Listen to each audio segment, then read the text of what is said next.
Hi, I'm Barbara Lee Edwards. And I'm Kevin Inlow. And we are Cool Looking Collie.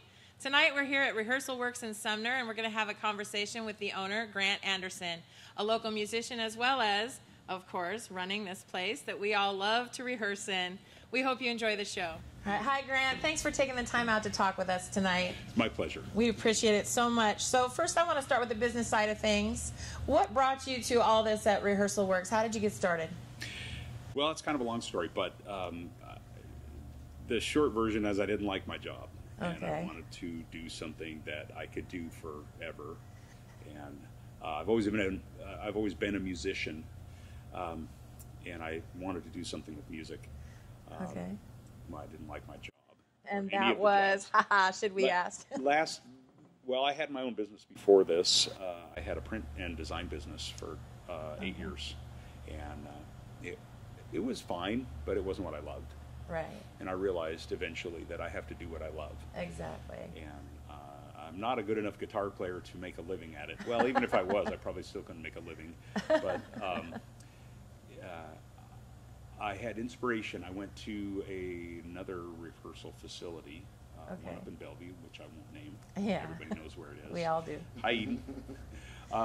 And that was my inspiration, actually. I went into the rehearsal room and I looked around. Oh, yeah, this is a good idea, but I think I can do better. Awesome. So how did you start this whole process of where you were going to do it and how you were going to put it together and get everything that you need? Well, funny, what happened was I was plotting and scheming and doing the numbers and spreadsheets, and I had lots of planning. I had a couple of years worth of planning, and I started buying equipment and putting it in storage, filling up my house. My wife was very patient. I had all kinds of gear. I decided this was what I wanted to do, and I was shopping for space. And then I went to, one night I was at a pub by my house, having a pint, and sitting next to a guy at the bar that I'd never met, and we just struck up a conversation. And he was a musician as well, and we talked about what we did and what we wanted to do. And I mentioned that I was trying to get the funds together to start a rehearsal facility, and he said, "Oh, really? I'm buying one." Wow, that's crazy. What are the chances that I would run into the one guy that's negotiating for the one rehearsal facility in the whole greater Puget Sound area? That is crazy. So I asked him if he needed a business partner. Awesome. And he said he did. So he was looking for a partner, and so we talked, and we negotiated for about a month and figured out kind of how it was going to work. And then it came time to write a check, and I wrote a check for half. Okay. And he didn't. Oh. So I waited till the end of the month. I gave him some time, and he said he needed time, and turns out he didn't actually have the money. Oh, wow. So I said, well, I'll give you till the end of the month. If you come up with the money, great. If not, I'm writing a check for the other half. Awesome that you could do that. Yeah, I'd been saving, so I was ready. I think a lot of people looked at the studio before I bought it, including Sir Mix-a-Lot. Seriously? Yeah, he told me that he was here, and he told me that he considered buying it, but he was too busy at the time. But anyway, I had been plotting and, doing the numbers. So I knew how to run the business. I was confident that I could make it work. And I'd been saving at the same time. And I think I was really the only person that had done all of the due diligence that actually had the funds to do it. Awesome. So it was, it was not easy to do. Definitely. They're pretty expensive, and I did a lot of horse trading, and buying and selling of equipment, and I've been kind of a gear junkie for the last 25 years, so I know gear really well. So you started off with quite a bit in here, and then just built from there. I bought all the equipment that was already here, most of which was junk. Unfortunately, I saved a few pieces, but most of it either was broken or was not worth saving, so I sold it. And fortunately I had a lot of gear that was already in storage, so I brought it in and bought more, and over the years I've built up quite an inventory. Yes, definitely. So how many years has it been? It's about 4.5 years now. Okay. It was. Wow. So you opened pretty, like when I started with the band I'm in now. Yeah, it was. Let's see, November of 2010 is when I took over. Wow, excellent. Okay, so you see a lot of bands come through here, I'm sure. Lots of us and lots of originals and cover bands. Can you tell us a couple names of cover bands or original bands that maybe nobody's heard of that you think are pretty darn good? Ooh, wow. There's a lot.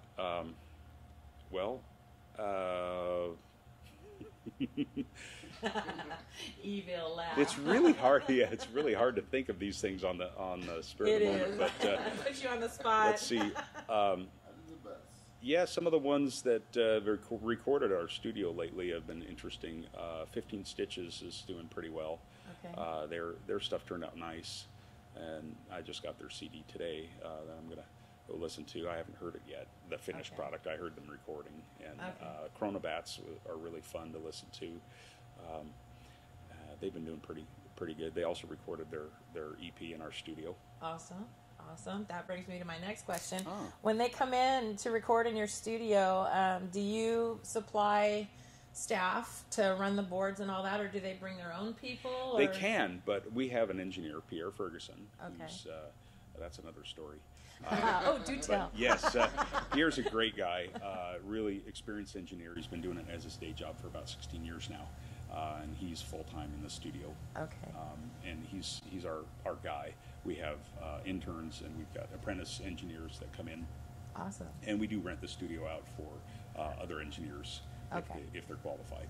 Okay, So excellent. It's not a simple setup, so it's kind of a complicated routing, and we've got analog and digital. Right. We've got a tape machine, and and of course Pro Tools.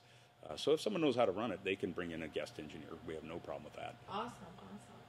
So can you kind of give us a little condensed run through of some of the services that you have available here? Sure. So people know what you're all about. Right, absolutely. Of course, the core of the business is rehearsals. So hourly rehearsal studios, including the stage, and then we've got recording and live performance. Of course, we're on the stage right now, and we can rent this for whatever parties or shows or any kind of thing. And then, of course, our recording studio, full featured recording studio with tracking to mastering and everything in between. Also, I do equipment rental, so PA and guitar amps and backline microphones, that sort of thing. I've been renting a little bit more lately. Oh, really? That's fun. And then, of course, we have lessons here. We're getting finally full featured, and next up is we're actually looking to open a music school here. Wow, that's exciting. That's very. I think it'd be really fun. Very cool. Is the music school for the kids or? For anyone, really. Yeah. Anyone but who it's wants going to to start learn. with kids. Yeah. Because we have to get the big kids in there too. There are a lot of us big kids, that's for sure. Yes. Right.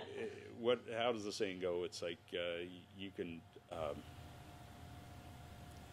The little cartoon was a little boy was saying to his mom, I want to be a musician when I grow up, and she said, no, I'm sorry, you have to choose. I love that one. Funny.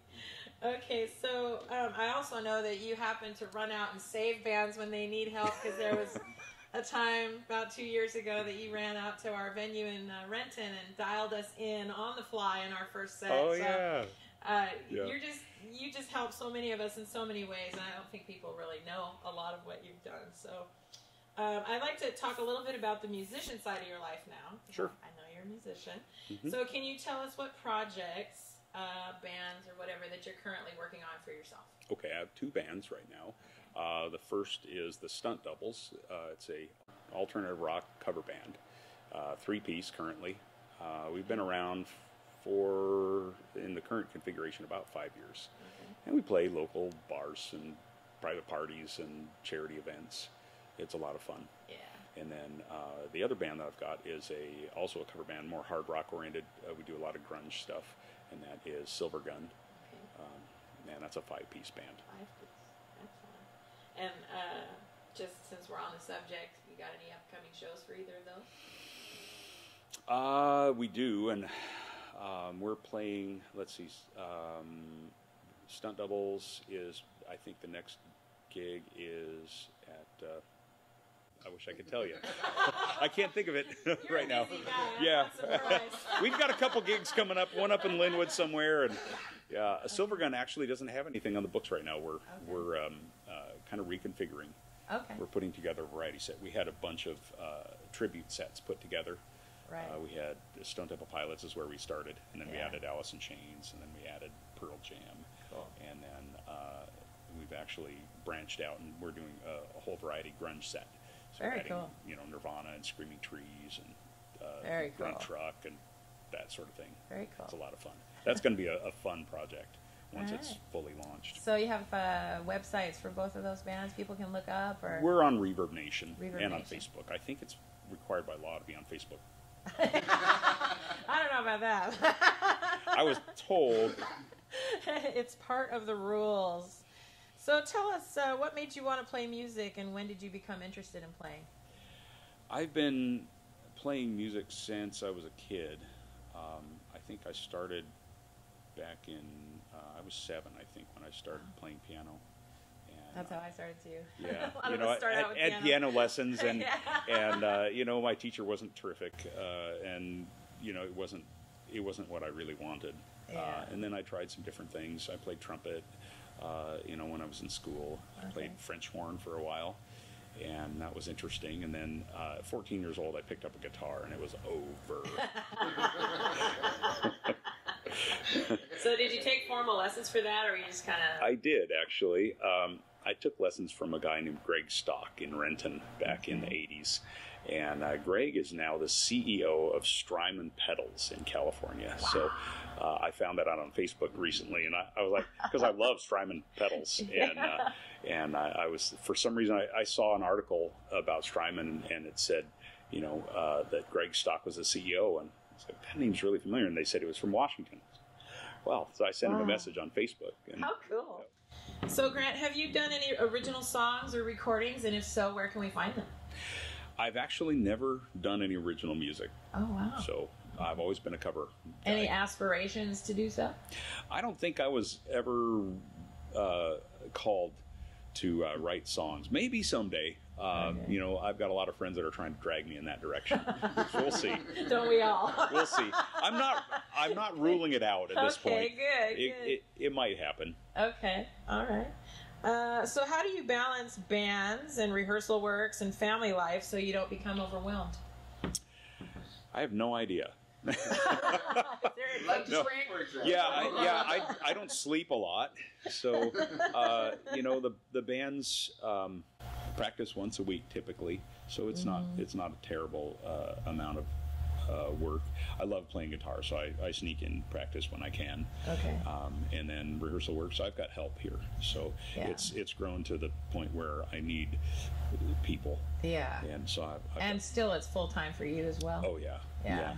It's there's always something to do. Always. There's always. always things that need fixing or cleaning Or people who need adjusting. rescuing. Oh, absolutely.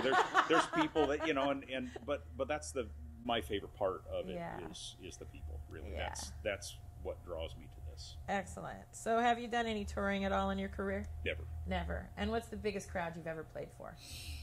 I've never played any huge crowds. Probably 300, something like that. That's good size. Not bad. That's no slouch. Not bad. Okay, so we're going to get a little deeper here on you.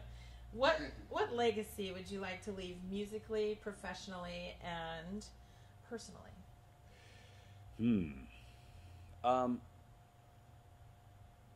I think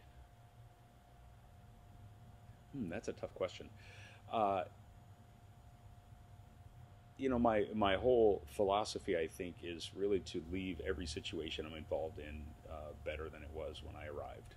So that's how I want to be. That would be a legacy that I'd want to leave, is that everybody that I interacted with, whether it was personal or musically or business wise, that it was a positive experience. Absolutely. And it always has been for us. We just love working with you. Great. So last question I've asked everyone I've interviewed so far. What's your favorite word in the English language and why? Free. Free. And why is that your favorite word? Because I like free stuff. Doesn't everybody? He doesn't like free stuff. Well, I don't know about this being the last question, but I got a question. Okay. Fire away. Fire Yeah, away. I got some questions for her. Okay, let's start with the easy one. All right. The Explorer. Yeah. Not too many people play Explorers anymore. Yeah, that's And you love that guitar. I do, and I didn't intend to. That's kind of a funny story. The Explorer belonged to a friend of mine, and it was part of a trade. I had a guitar. I had a Paul Reed Smith Custom 24 that I didn't love. It was a good guitar, but it just didn't speak to me. It wasn't a good fit for some reason or another, and I had, handed it to my friend Kevin, and another Kevin. Different Kevin. I took it Kevin Hoffman, actually, Okay. and who's a local rock star. Anyway, Kevin wanted that PRS, and he offered a trade with, some amps and rack gear and a guitar. Happened to be a Gibson Explorer, and I'd never really spent any time with a Gibson Explorer, and I wasn't a Gibson guy at the time, but I thought, what the heck, is an okay trade, and I didn't love the PRS, so yeah, fine, we'll trade. And that guitar sat in its case for a month before I took it out. I was just going to sell it. I was going to put it on eBay or whatever, and it. I thought, well, I'll try it before I sell it, and I fell in love. It was instant. I didn't want to like it. They're comfortable when they're on, but they're really awkward. The cases are huge, and they're heavy, and it's just they sound great and they play great and they look good on stage. So now I have two of them. Funny how that works. So my number one, number two are both Explorers. I have a red one and a white one, and I'm a Gibson fan now. I have a Gibson Les Paul Custom, which I really like, and then I've got a few other oddball guitars that I occasionally play. Okay. And so another question I got is, I saw a picture of you playing a benefit, I believe, with a cast on your wrist. Yeah. How does a guitar player play with a cast on his wrist? Very carefully. Yeah, well, so I had fallen off a ladder here at work, and unfortunately fractured my wrist, and I had shows coming up. So I got a cast on, and I was really bummed because I couldn't play guitar. So the cast tech at the hospital said to come back if I had any problems with the cast. Well, it wasn't fitting great, and it was kind of uncomfortable, so I went down to get it fixed, and I asked him. I said, "Hey, is there any way we can adjust this?" Because believe me, I tried to, get my wrist around so I could get it under around a guitar neck, and I couldn't do it. I said, "Hey, is there any way we can adjust this so I could play guitar?" And he's like, "I don't know. Let me ask you." I said, "If I could rotate my wrist like this and maybe do a little bend here." He's like, "Let's call the doctor and find out." So about a half hour later, the doctor called back and he said, "Yeah, sure, you can try it." Sweet. Cut that thing off and built a new one. And he was, the tech was actually pretty into it. Now, I got the cast off and I was like, I really wish I had a guitar with me. I was like, I have one in the car. Let me go get it. So I ran out and brought the guitar into the casting room and held the guitar while the cast was being built. How cool. And it worked pretty well. I couldn't do everything, but I could do pretty much what I needed. I did a lead, on one of those Judas Priest tunes that we played. That's some dedication. That was a challenge. It was challenging. I had to relearn some of the parts because I couldn't stretch as far as I wanted to. Yeah. So what's your favorite amp to play? You know what mine is. Yeah. Okay, so my favorite amp right now is not an amp. It's not an amp. It's not an amp. Yep, I've switched over to. It's amazing that I'm saying this, but I'm all digital. Huh. I play a Fractal Audio AXFX2, and it is the best amp I've ever played. Well, it's the best 212 amps I've ever played. Actually, it's a fearsome thing. I saved up and bought this thing. It's a great tool for guitar, and I warned every guitar player that I put in front of it. I warned them. Yeah, I'm like, okay, you need to be careful. This could be expensive for you. More than one person has bought them because they couldn't not after they played it. But it's so be careful. You've been warned. It's sitting in room 1 right now, by the way. So you didn't need to tell him that. So yeah, they're pretty expensive, and they're a little obscure, but they're really, really fun. It can do everything, and it's real easy to pack in and out. It's got great sound quality. That's my favorite. But if I had to, my favorite amp before that, and still my favorite tube amp right now is I've got a couple of Mesa 550 Expresses, and they're really versatile. They sound great. You know, I like a lot of different amps, though. I've got a few. Well, yeah, you got a few around here, so you got a lot of chances to try. 20 or so, something like that. And so, here's a question I've been wanting to ask a lot of people. Is that I'm starting to see that most of us cover band people, we're getting up in age, and we're starting to see. Not me, I'm 29 still. Yeah, I feel 29. Yeah, in here I do. Yeah, in my brain. But do you see a lot of kids coming through here to go through Rehearsal Works to be in cover bands, or when we go away, when we retire, is that the end of it? I don't think so. In fact, I just had a group of kids the other day from the School of Rock, and they're doing exclusively covers. So that's still around, and they're between, I think, 12 and 18 years old, or 12 and 17, something like that. So there are a group of kids that are doing that, and I hope that they continue because it is a lot of fun. Okay.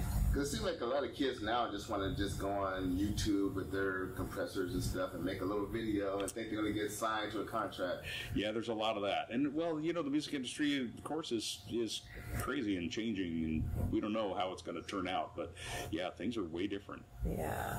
You don't have the record labels like you used to be, like you used to have. But, you know, independent artists are actually starting to make it now, which is great. Yeah. I think that's really cool. So, you know, we'll see. Maybe we'll get the next Macklemore in here.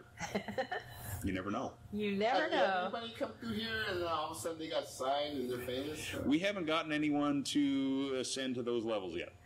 We're still waiting for that next band. They come back and bring you the gold album and say, thank you, Grant, for That's right. That's right. We're hoping that's going to happen.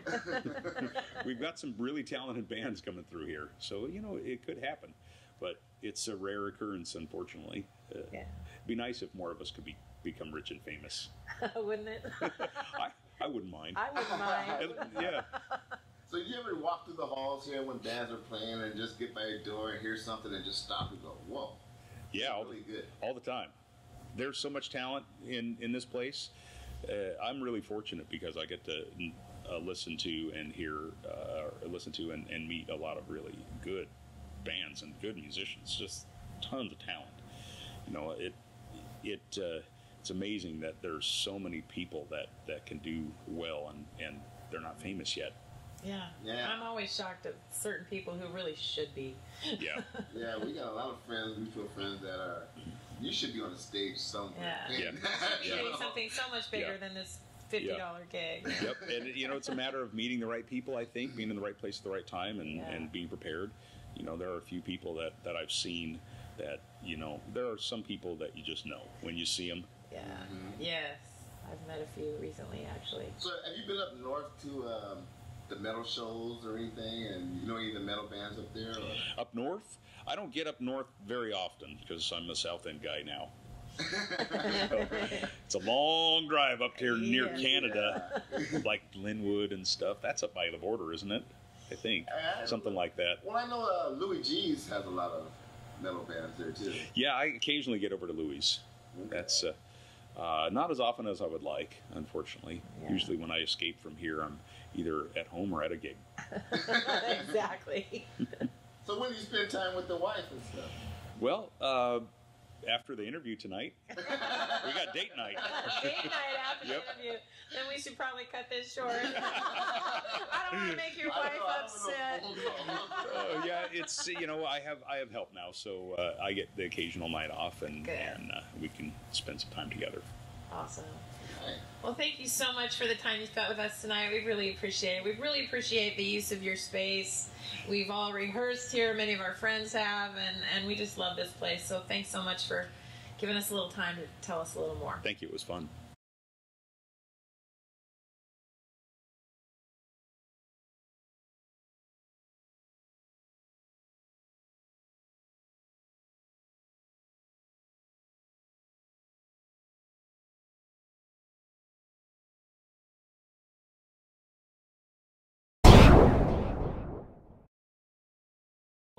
We're chasing the bullet, and our latest album is called The 12th Hour, and it's available on iTunes, Amazon, Spotify, most major distribution sites.